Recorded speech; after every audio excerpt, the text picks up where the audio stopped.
সূরা বাকারার 183 নম্বর আয়াতে আল্লাহ পাক স্পষ্ট করে বলেছেন, ইয়া আইয়ুহাল্লাযীনা আমানু কুতিবা আলাইকুমুস সিয়াম কামা কুতিবা আলাল্লাযীনা মিন ক্বাবলিকুম লাআল্লাকুম তাত্তাকুন। আল্লাহ রাব্বুল আলামিন বলেছেন, হে ঈমানদারেরা, হে মুমিনগণ, তোমাদের উপরে রমজান মাস অবধারিত করা হলো, রমজান তোমাদেরকে দেয়া হলো, রমজানের রোজা তোমাদের উপরে ফরজ করে দেয়া হলো। যেমনিভাবে তোমাদের পূর্ববর্তীদের উপরেও রমজান ফরজ করা হয়েছিল, তোমাদের উপরেও ঠিক তেমনি রমজান ফরজ করে দেয়া হলো। তোমরা রোজা রাখবে যাতে করে তোমরা খোদাভীতি মুত্তাকি হতে পারো। রমজান তোমাদেরকে এ কারণেই দেয়া হলো, তোমরা রোজা রাখবে। তোমাদের মতো আগে যারা চলে গেছে, পূর্ববর্তী যারা ছিল, তাদের উপরও এই রমজান দেয়া হয়েছিল যাতে তোমরা মুত্তাকি হতে পারো, পরহেজগার হতে পারো, আল্লাহ ভীরু হতে পারো। এজন্যই তোমাদেরকে রমজান দেয়া হয়েছে। ফামান শাহিদা মিনকুমুশ শাহরা ফালইয়াসুম। সুতরাং তোমরা যারা রমজান মাস পেয়েছো, রমজান যারা তোমরা পেয়েছো, তাদের উচিত হলো, তাদের দায়িত্ব হলো রমজানের রোজা রাখা। আল্লাহর নবী, বিশ্ব নবী সাল্লাল্লাহু আলাইহি ওয়াসাল্লাম বলেছেন, হযরতে আবু হুরায়রা রাদিয়াল্লাহু তাআলা আনহু হাদিসটি বর্ণনা করেছেন। আল্লাহর নবী, বিশ্ব নবী বলেছেন, ইযা দাখালা রমাদান ফুতিহাত আবওয়াবুল জান্নাতি ওয়া গুল্লিকাত আবওয়াবু জাহান্নাম ওয়া সুলসিলাতিশ শায়াতিন। আল্লাহর নবী, বিশ্ব নবী বলেন, রমজান যখন আগমন করে, রমজান যখন আগমন করে, আল্লাহ রাব্বুল আলামিন জান্নাতের সব দরজাগুলো প্রশস্ত করে দেন, খুলে দেন। আর জাহান্নামের যতগুলো দরজা আছে সব দরজাগুলো বন্ধ করে দেন। আর শয়তানকে শিকল দ্বারা বন্দি করে রাখেন। এই কাজগুলো এজন্যই করা হয় যাতে মুমিন বান্দা যারা তাদের ইবাদতে ডিস্টার্ব করতে না পারে।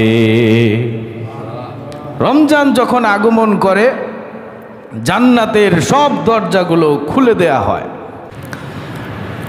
একটা বিয়ে বাড়িতে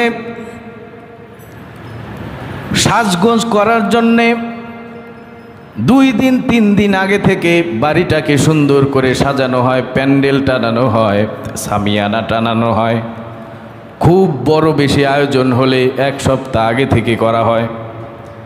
কিন্তু আল্লাহর নবী, বিশ্ব নবী বলেছেন, হাদিসটি বর্ণনা করেছেন ইবনে আব্বাস রাদিয়াল্লাহু তাআলা আনহু। তিনি বলেন, রমজান আসার 1 বছর আগে থেকেই আল্লাহ রব্বুল আলামিন জান্নাতটাকে সুসজ্জিত করেন।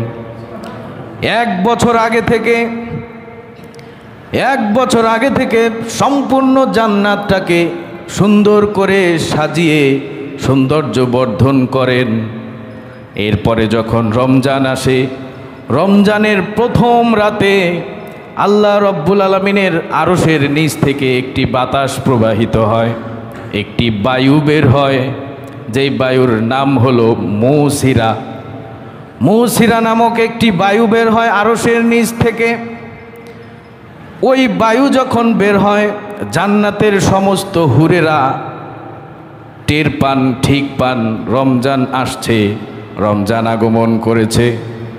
আর জান্নাতের দরজার মধ্যে আর জান্নাতের গাছগাছালির পাতার মধ্যে মরমর একটা শব্দ প্রকম্পিত হয়। তখন হুরেরা তখন আনন্দিত হয়। জান্নাতের সমস্ত হুরেরা আনন্দিত হয়ে জান্নাতের প্রধান প্রহরী রিদওয়ান নামক এক প্রহরী তার কাছে জিজ্ঞেস করে, ঘটনা কি? এমন হচ্ছে কেন? এত সুন্দর আওয়াজ জান্নাতের ওই দরজার মধ্যে থেকে, জান্নাতের পাতাগুলো থেকে এমন সুন্দর আওয়াজ প্রবাহিত হয়, যেই আওয়াজ দুনিয়ার কোনো মানুষ শুনতে পারে নাই। জান্নাতের হুরেরা জিজ্ঞেস করে, ও রিদওয়ান, কি হয়েছে? এমন হচ্ছে কেন? কোনো রোজাদারের সাথে কি আমাদেরকে বিয়ে পড়িয়ে দেয়া হবে নাকি? এজন্য কি এমন সুন্দর করে সাজানো হয়েছে? তখন রিজওয়ান নামক ওই প্রহরী হুরদেরকে জবাব দেয়, তোমরা কি জানো নাকি, হে নয়নাভিরাম সুন্দরী রমণীরা, তোমরা কি জানো নাকি আজকে কোন দিন? আজকে হলো রমজানের প্রথম রাত। এরপরে আল্লাহ রব্বুল আলামিন রিদওয়ান নামক ওই প্রহরীকে বলেন, ও রিদওয়ান, তুমি জান্নাতের সব দরজাগুলো প্রশস্ত করে দাও, খুলে দাও। আর মালিক নামক আরেক প্রহরীকে আল্লাহ পাক বলেন, ও মালিক, তুমি জাহান্নামের সব দরজাগুলো বন্ধ করে দাও। আল্লাহ রব্বুল আলামিন পরে জিব্রাইল আলাইহিস সালামকে আদেশ করেন, জিব্রাইল জমিনে চলে যাও, শয়তানকে শিকল দিয়ে বন্দী করে দাও, যাতে করে রোজাদারেরা সুন্দর করে ইবাদত বন্দেগী করতে পারে। শয়তানকে বন্দী করে দাও, যাতে তাদেরকে ডিস্টার্ব করতে না পারে।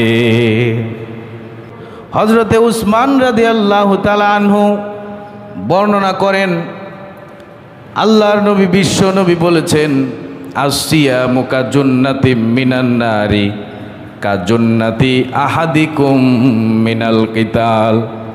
যুদ্ধের ময়দানে একটি ঢাল যেমন যোদ্ধাকে রক্ষা করে, ঢাল চিনেন নাকি? এক হাতে তরবারি থাকে, আর এক হাতে ঢাল থাকে।